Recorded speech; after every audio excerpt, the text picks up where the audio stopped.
Good evening students.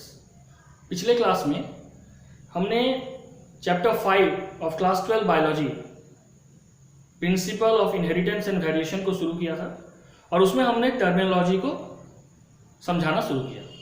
सबसे last term या terminology जो हमने समझाया वो था डोमिनेंट एलील और रिसेसिव एलील में क्या डिफरेंस है।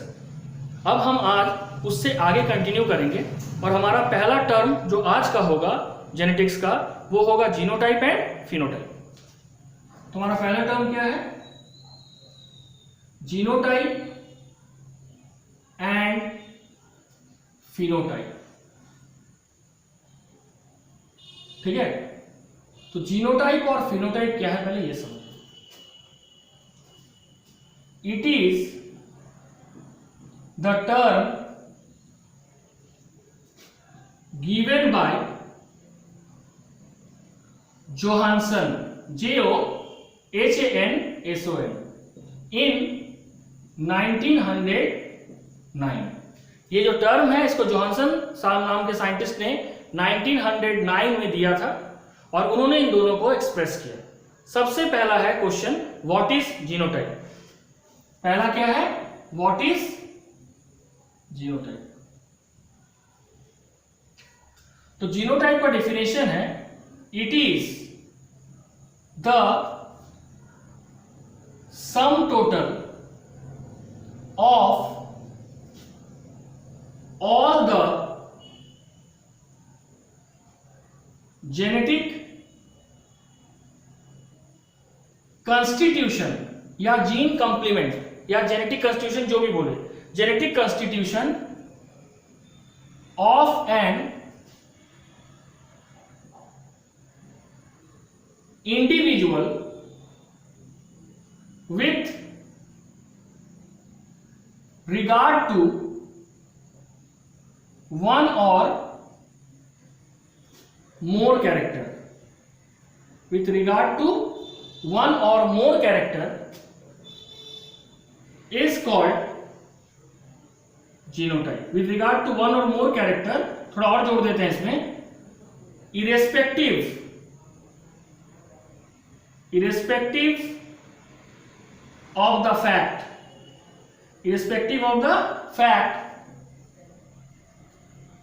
whether it is dominant or recessive। मतलब मान लो जीनोटाइप एक ऑर्गेनिज्म का टॉल और ड्वार्फ में क्रॉस हो रहा है, उसका जीनोटाइप आ रहा है capital double T, capital T small T और स्मॉल टी टी। तो हम सभी को इंक्लूड करेंगे। हमको इससे मतलब नहीं है कि वो डोमिनेंट है कि रिसेसिव है, और वो जीनोटाइप एक कैरेक्टर या एक से ज्यादा कैरेक्टर का भी हो सकता है ना। यानी जीनोटाइप क्या है? सम total of all the genetic constitution of an individual. तो ये हो गया जीनोटाइप। अब फिनोटाइप क्या है? सेकेंड है phenotype.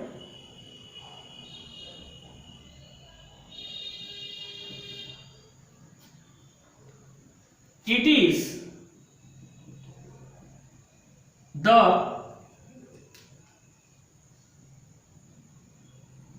observable or measurable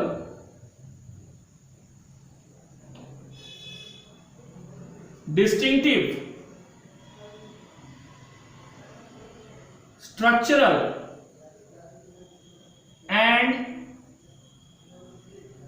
structure and भी लिखते हैं, और फंक्शनल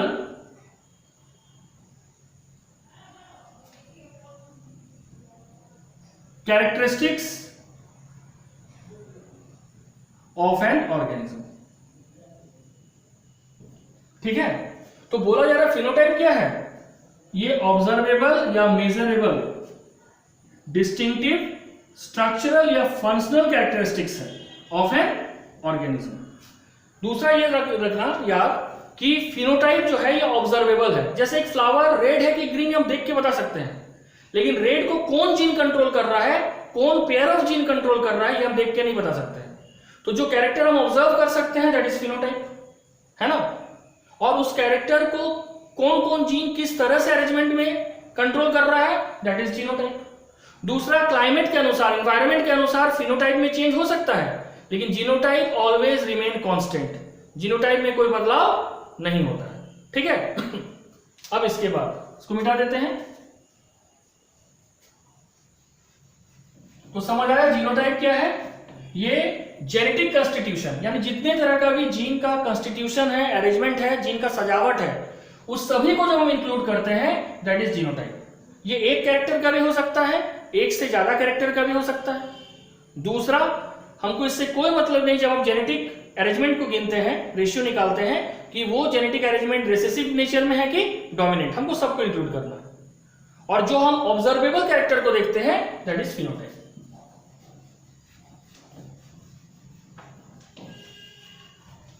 अब दो टॉपिक आएगा, ये है, पहला तो है जीनोम और दूसरा है जीन पूल, ठीक है।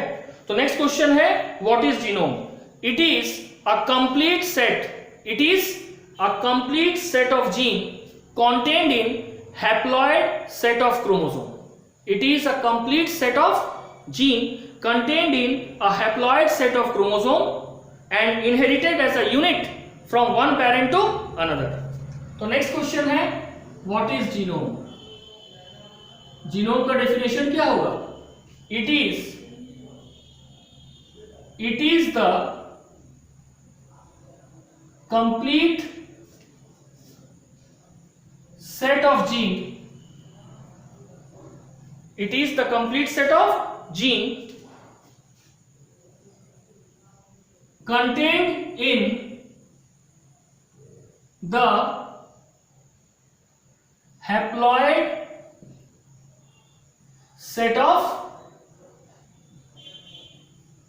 chromosome, इसमें पाया जाता है and contained in a haploid set of chromosome and inherited as a unit and inherited as a unit from the parents.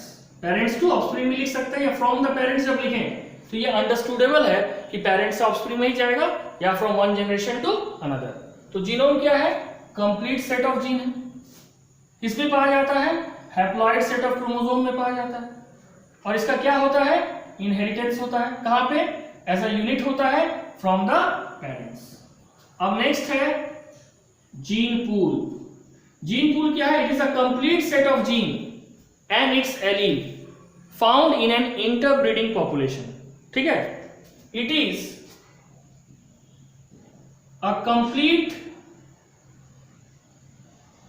set of gene, it is a complete set of gene found in complete set of gene and its allele found in an interbreeding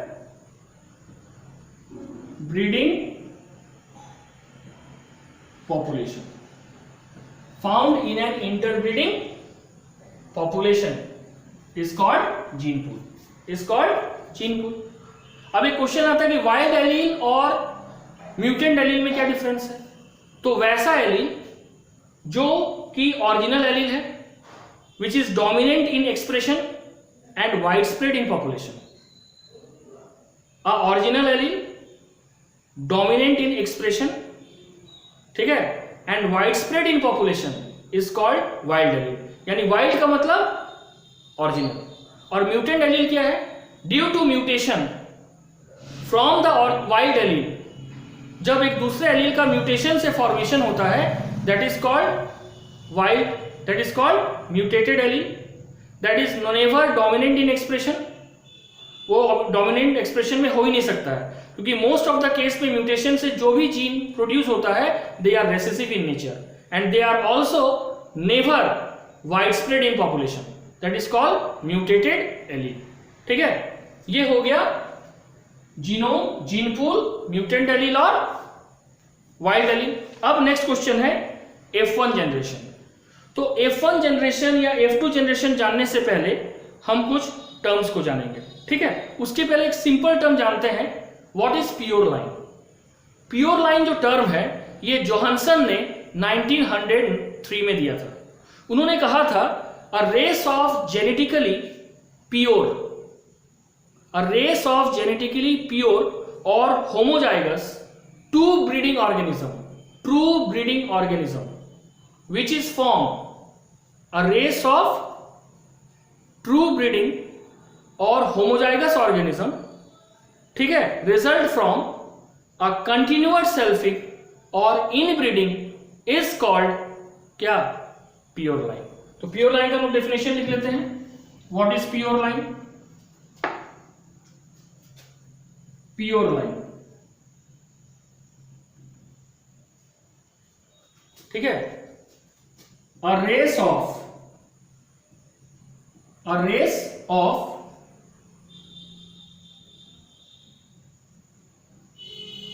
genetically pure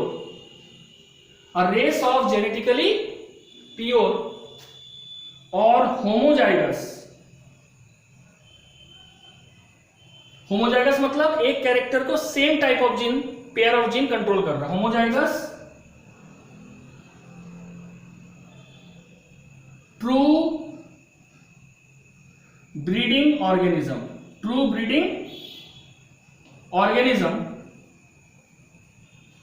form as a result of continuous selfing और inbreeding, ठीक है। Organism form from continuous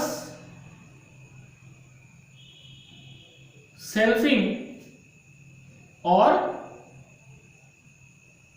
inbreeding, continuous selfing और inbreeding, ठीक है।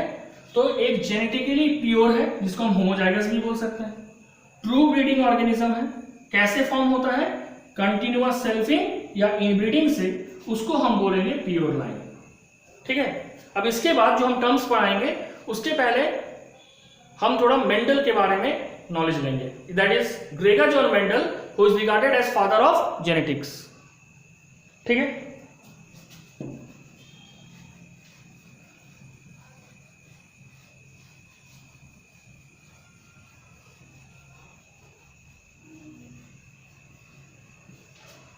देखो,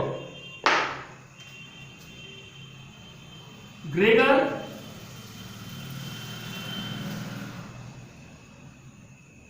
John Mendel,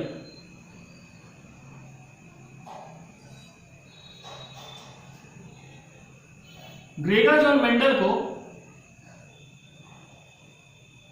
father of genetics कहा गया। क्यों? Because he was the first scientist to demonstrate that the character is transferred from one generation to another. Second, he was born on 22nd July 1822 in Silesian village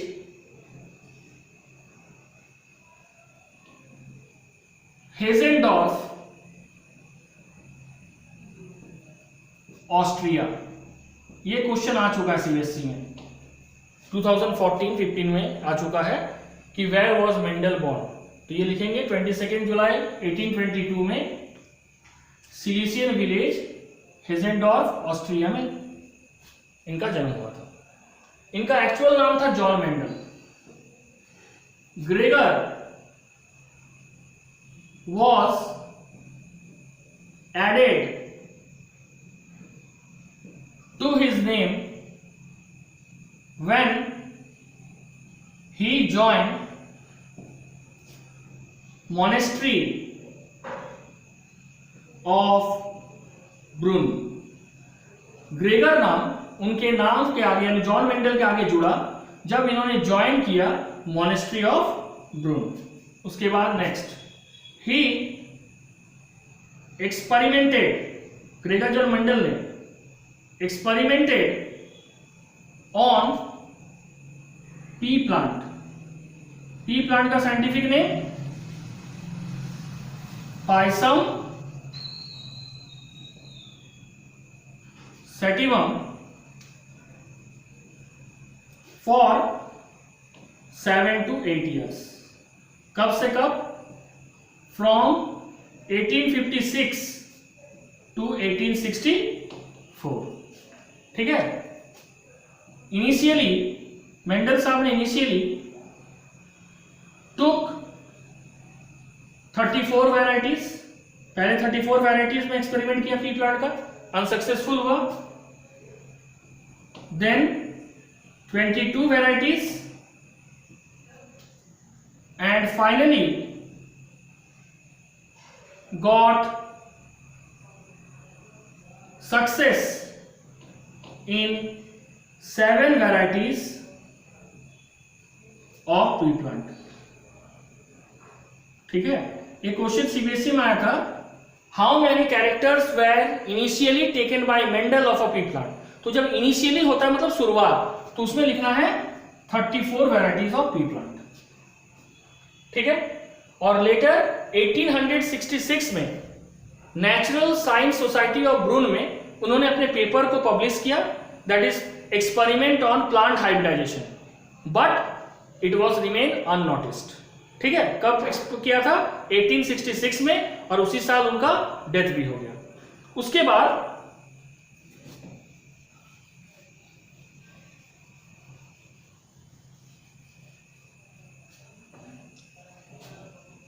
he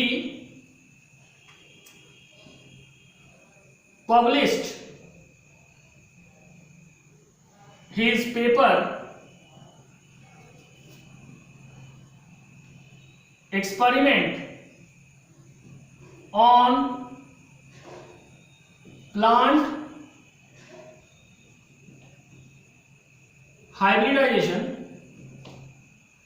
on 1866 in Brunn National Science Society। ठीक है। But it remain unnoticed.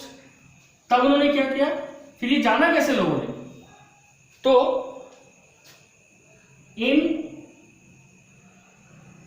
1900 3 workers independently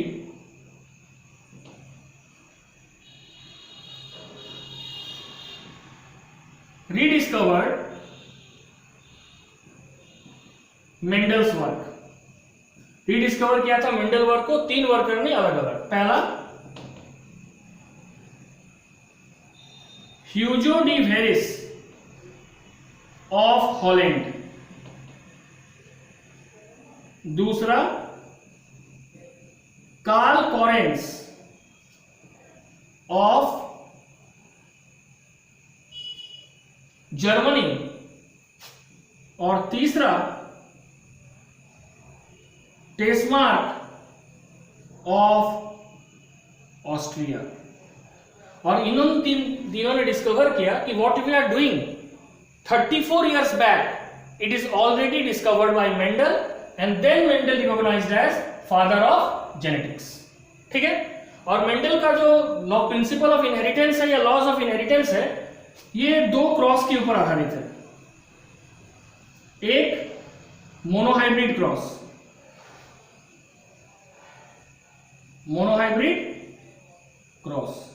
और दूसरा dihybrid cross. क्या है? Dihybrid cross. ठीक है। तो इसको मिटाते हैं, फिर हम लोग पढ़ेंगे मोनोहाइब्रिड क्रॉस क्या है और डाइहाइब्रिड क्रॉस क्या है।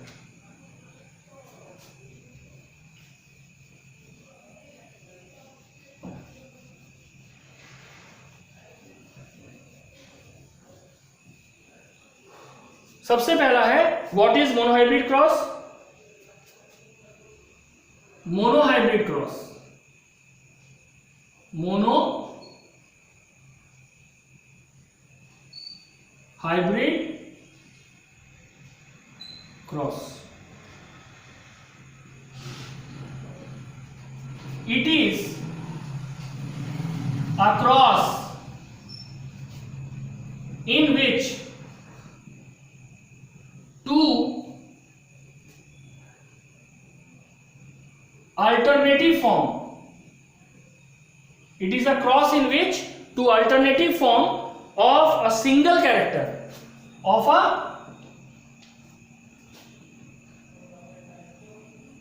single character are taken into consideration. ठीक है, जिसमें दो अल्टरनेटिव फॉर्म को लिया जाता है, किसका? एक सिंगल कैरेक्टर का। ठीक है, जैसे इसमें मेंडल का दो लॉ इंक्लूड होगा, एक है law of dominance, law of dominance, और दूसरा इंक्लूड होगा मेंडल का law of segregation, law of segregation. ठीक है, मेंडल इसमें क्या किया था? पहले लिया था टॉल और एक लिया था ड्वार्फ। ठीक है, टॉल क्या होगा? कैपिटल टीटी, ड्वार्फ होगा स्मॉल टीटी। मेंडल ने एज्यूम किया था कि every character when represent by और represented by the capital letter of the English alphabet it is dominant, और जब हम small letter of the English alphabet से किसी जीन को रिप्रेजेंट करेंगे दैट इज रिसेसिव। यानी टॉल हो गया डोमिनेंट और ड्वार्फ हो गया रिसेसिव। ये दोनों क्या है? ये पैरेंटल जीनोटाइप है। अब यहां से बनेगा गैमेट। गैमेट क्या होगा? कैपिटल टी और इसका स्मॉल टी। गैमेट में हमेशा सिंगल जीन ही आएगा because it is form due to meiosis, और मियोसिस वैसा सेल डिवीजन है जिसको रिडक्शन डिवीजन कहा जाता है, क्योंकि यहां पे क्रोमोसोम की संख्या हाफ हो जाती है। दोनों में क्रॉस हुआ तो क्या आया? Capital T small T. इसको हम क्या बोले? F1 जनरेशन या F1 हाइब्रिड। अब क्वेश्चन है what is F1 generation? F1 generation का दूसरा नाम क्या है? First filial generation. अब अगर क्वेश्चन आए कि what is first filial generation, तो बोलेंगे it is a generation of hybrid, it is a generation of hybrid which is produced due to the crossing between two genetically different parents. जब दो genetically different parents के बीच cross होता है और उसके कारण जो हाइब्रिड का प्रोडक्शन होता है that hybrid is called first filial generation. ठीक है, अब यहां पे आओ F2 generation. F2 generation second होगा F2 जनरेशन। F2 जनरेशन का full form second filial generation, है ना? तो सेकेंड फीलियल जनरेशन को कैसे डिफाइन करेंगे? Second filial generation is a generation of organism which arises due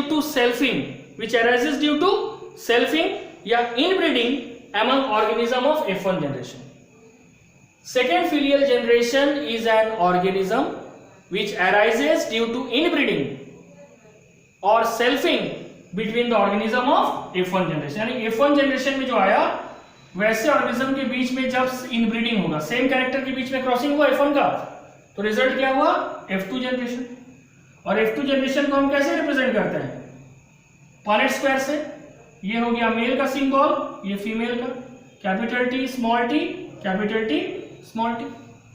capital T इससे multiply होगा तो डबल कैपिटल टी, इसके साथ मल्टीप्लाई होगा तो कैपिटल टी स्मॉल टी, इसके साथ भी मल्टीप्लाई होगा तो कैपिटल टी स्मॉल टी, इसके साथ मल्टीप्लाई होगा तो स्मॉल टी स्मॉल टी।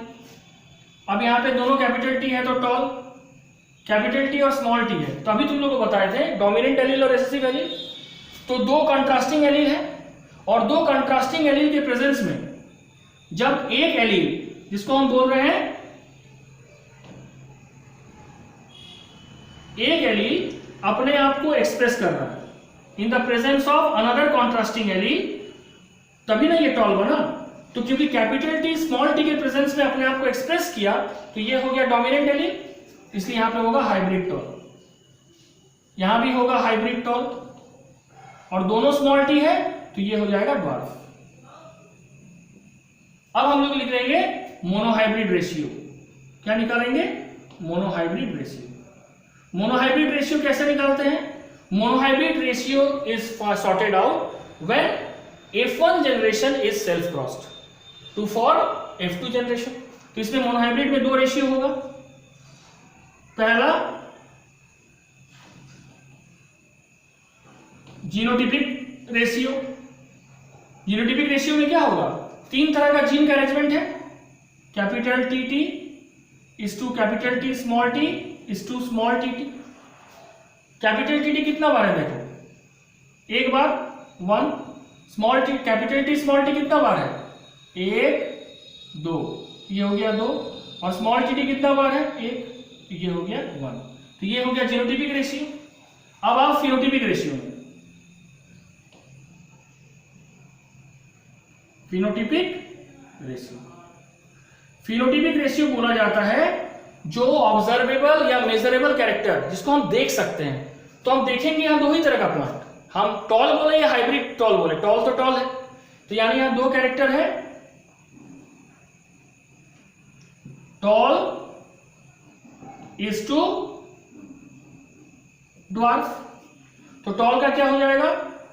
3, देखो 1 2 3 और ड्वार्फ आया एक बार, तो ये हो गया मोनोहाइब्रिड रेशियो।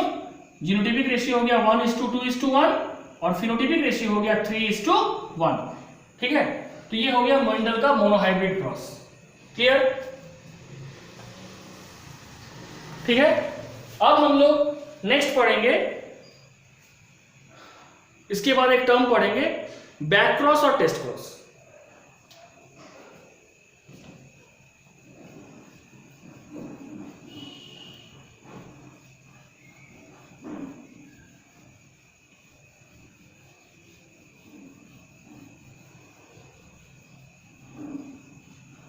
देखो, बैक क्रॉस और टेस्ट क्रॉस कैसे पढ़ेंगे? टॉपिक क्या है? Back cross and test cross. ठीक है, इसको वही मोनोहाइब्रिड क्रॉस से हम लोग पढ़ते हैं। जैसे ये टॉल है और ये ड्वार्फ है, टॉल का कैपिटल टी टी, ड्वार्फ का स्मॉल टी टी। यानी टॉल क्या हो गया? डोमिनेंट पेरेंट हो गया, और ड्वार्फ क्या हो गया? रेसेसिव पेरेंट हो गया। अब दोनों का गैमेट आएगा, गैमेट क्या बनेगा? कैपिटल टी, इसका स्मॉल टी, दोनों का क्रॉस करो, F1 क्या आएगा? कैपिटल टी स्मॉल टी, जो कि टॉल होगा। ठीक है, तो सबसे पहले हम बैक क्रॉस के बारे में पढ़ेंगे। What is back cross? It is a cross which is formed between या which is performed between the F1 hybrid. जब क्रॉस होगा F1 hybrid with any parents, means capital T with any parents. Any parents का मतलब either dominant parents और recessive parents. ठीक है, जब F1 hybrid का क्रॉस डोमिनेंट या रेसेसिव किसी भी पेरेंट से होगा, that is called back cross. क्या कहा गया इसको? Back cross. और बैक क्रॉस का मेन पर्पस क्या है? टू इंक्रीज द जीनोटाइप या increase the trait of the parents, to increase the trait of the parents, to increase the trait of the parents। लेकिन जब F1 का cross सिर्फ और सिर्फ रेसेसिव पेरेंट से ही होगा, एक ही कंडीशन है, when the cross is taking place between F1 hybrid with recessive parent only, जब हम शर्त लगा दें कि रेसेसिव पेरेंट से ही होगा, that is called test cross, that is called test cross. ठीक है, और टेस्ट क्रॉस का मेन पर्पस क्या है? It is a method which is devise to determine the genotype of an organism. क्या करने के लिए? To determine the genotype of an organism, to determine the genotype of an organism. साथ ही साथ ये पता लगाना कि जो अननोन डोमिनेंट पेरेंट है, वो जो अननोन डोमिनेंट है पेरेंट्स है, वो अपने कैरेक्टर के लिए होमोजाइगस है कि हेट्रोजाइगस है। होमोजाइगस मतलब उसका जो पर्टिकुलर कैरेक्टर है वो सेम टाइप ऑफ जीन से रिप्रेजेंट हो रहा है या two different type of gene से रिप्रेजेंट हो रहा है। ठीक है, ये हो गया टेस्ट क्रॉस। तो टेस्ट क्रॉस में F1 हाइब्रिड रेसेसिव पेरेंट से ही सिर्फ क्रॉस होगा और बैक क्रॉस में किसी भी पेरेंट से क्रॉस होगा। ठीक है, इसका भी रेशियो निकाल लेना, जीनोटिपिक और फिनोटिपिक, बेसिकली यही कंसेप्ट है। ठीक है, अब इसके बाद हम लोग पढ़ेंगे why Mendel selected P plant for his experiment. Mendel ने पी प्लांट को सिलेक्ट क्यों किया अपने एक्सपेरिमेंट के लिए, है ना?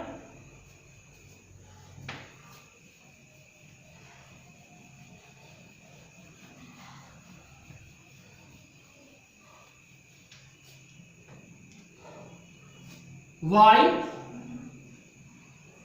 Mendel selected pea plants for his experiment? देखो उसका बहुत कारण क्या क्या है। पहला, pure varieties of P R easily available, पहला कारण है। दूसरा, P plant so, P plant so यानी दिखाता है इजीली डिटेक्टेबल कॉन्ट्रास्टिंग कैरेक्टर, जैसे टॉल का ड्वार्फ, राउंड का विंकर्ड। पहला हो गया pure variety of P easily available है। दूसरा हो गया, क्या हो गया दूसरा? पहला हो गया प्योर वैरायटी इजीली अवेलेबल है। दूसरा क्या पॉइंट होगा? इजीली डिटेक्टेबल कॉन्ट्रास्टिंग कैरेक्टर पाया जाता है इसका, है ना, कंट्रास्टिंग कैरेक्टर। तीसरा, इसका लाइफ स्पैन बहुत ही शॉर्ट है, जीवन काल जिसको बोलते हैं, ये 3 to 4 मंथ, 3 मंथ में ही समझ लो नया ऑफस्प्रिंग प्रोड्यूस कर देता है। Fourth, seeds are produced in large number, seeds जो है are produced in large number. ठीक है, दूसरा, सभी इसका जो हाइब्रिड होता है ये बेसिकली फर्टाइल होता है। नेक्स्ट, इसमें जो पॉलिनेशन है इसमें कोई केयर का जरूरत नहीं है, accept at the time of pollination अगर हम छोड़ दें तो इसमें कोई केयर की जरूरत नहीं है। और लास्ट, इसमें कंटामिनेशन का कोई चांस नहीं है, यानी दूसरा फॉरेन पॉलिन ग्रेन इसको कंटामिनेट नहीं कर सकता। क्यों? क्योंकि इसमें जो पॉलिनेशन है वो बर्ड पॉलिनेशन है, मतलब ये जब कली के स्टेज में होता है, जब कैलिक्स और कोरोला एक दूसरे के ऊपर ओवरलैप होता है, उसी समय इसमें पॉलिनेशन हो जाता है। तो इसलिए मेंडल ने किसको चॉइस किया? पी प्लांट को चॉइस किया, दैट इज पाइसम सैटिवम को चॉइस किया फॉर हिज एक्सपेरिमेंट। पहला हो गया प्योर वैरायटी इजिली अवेलेबल, दूसरा easily detectable contrasting character are found, तीसरा लाइफ स्पैन शॉर्ट है, सीड प्रोड्यूस होता है लार्ज नंबर में, हाइब्रिड्स आर फर्टाइल, पॉलिनेशन के छोड़ के कोई आफ्टर केयर की जरूरत नहीं इसके लाइफ साइकिल में, और बर्ड पॉलिनेशन होता है, इसलिए कंटामिनेशन ऑफ फॉरेन ग्रेन का कोई चांस नहीं है। अब नेक्स्ट क्वेश्चन जो फिर इसमें आएगा वो है what are the reasons of Mendel success. Mendel इतना सक्सेसफुल क्यों हुआ, जबकि इसके आगे भी तो साइंटिस्टों ने बहुत एक्सपेरिमेंट किया था। ठीक है, what are the reasons of Mendel success. देखो मेंडल के सक्सेस का बेसिकली 5 रीजन तो बहुत ही इंपॉर्टेंट है। पहला, he selected pure varieties of pea plant। P plant के प्योर लाइन वेराइटीज को उसने सिलेक्ट किया, ठीक है। दूसरा, इसमें उन्होंने वैसे ही पी वैरायटी को शो किया, मतलब सिलेक्ट किया जिसमें कोई भी लिंकेज, इंटरैक्शन या इनकम्प्लीट डोमिनेंस नहीं होगा। He selected only those varieties which does not show linkage, interaction and incomplete dominance।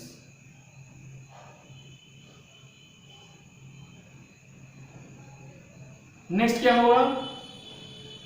He observed cross for 3 or more generation। ये जो भी पी प्लांट का क्रॉस करवाया, मोनोहाइब्रिड या डाइहाइब्रिड, उसको मिनिमम 3 या 3 से ज्यादा जनरेशन तक इसने ऑब्जर्व किया, जो कि बाकी साइंटिस्टों ने नहीं किया था, ठीक है। चौथा, ही सिलेक्टेड इजीली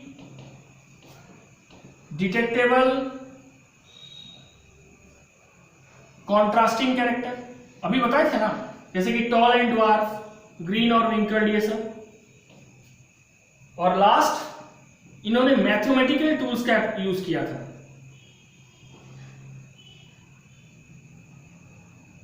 ठीक है, मैथमेटिकल टूल्स का to accuracy of the result, for the accuracy of result. जैसे law of probability and statistical method,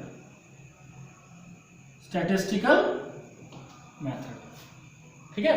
तो ये 5 रीजन बहुत इंपॉर्टेंट है। पहला, pure varieties of P plant को ही चुना, है ना। दूसरा, वैसे वेराइटी को ही उसने सिलेक्ट किया पी का जिसमें ना ही लिंकेज शो होगा, इंटरैक्शन शो होगा या इनकम्प्लीट डोमिनेंस होगा, क्योंकि ये तीनों ही मेंडल के एजम्पशन से डेविएट कर रहा है। तीसरा, इसने जिस भी क्रॉस को पी प्लांट में करवाया उसको मिनिमम 3 या उससे ज्यादा जनरेशन तक ऑब्जर्व किया। उसके बाद इन्होंने वैसे ही कैरेक्टर को चॉइस किया जिसमें detectable, easily detectable contrasting character है, जैसे टॉल का ड्वार्फ हो गया ना, उसी तरह से राउंड का विंकल्ड, ठीक है। और मैथमेटिकल टूल्स का ये उन्होंने यूज किया था, law of probability and statistical method for analysing his result, for analysing his result. और मेंडल में जो लास्ट क्वेश्चन आता है मेंडल के इससे, list all the characters selected by Mendel.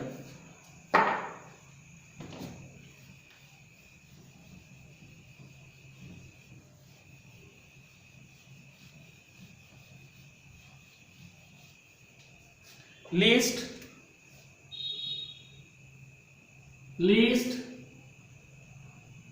all the characters selected by Mendel, है ना। Mendel ने जितने भी कैरेक्टर को पी प्लांट का सिलेक्ट किया था उसको कीजिए। मेंडल ने 7 कैरेक्टर्स को सिलेक्ट किया था। ये 7 कैरेक्टर्स में एक डोमिनेंट था और एक रेसेसिव था। हम सबको लिखते हैं कैरेक्टर को 1, है ना, seed shape, seed colour, stem size या stem height, pod shape, pod colour,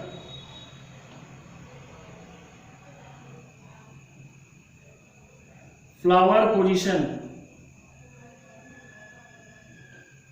flower colour.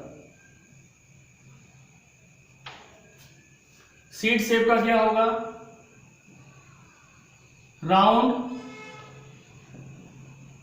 विंकल्ड। Seed colour क्या होगा, डोमिनेंट होगा येलो और रिसेसिव होगा ग्रीन। स्टेम का हाइट अभी पढ़े थे, dominant tall, recessive dwarf. Pod का शेप क्या होगा, इन्फ्लेटेड और रिसेसिव हो जाएगा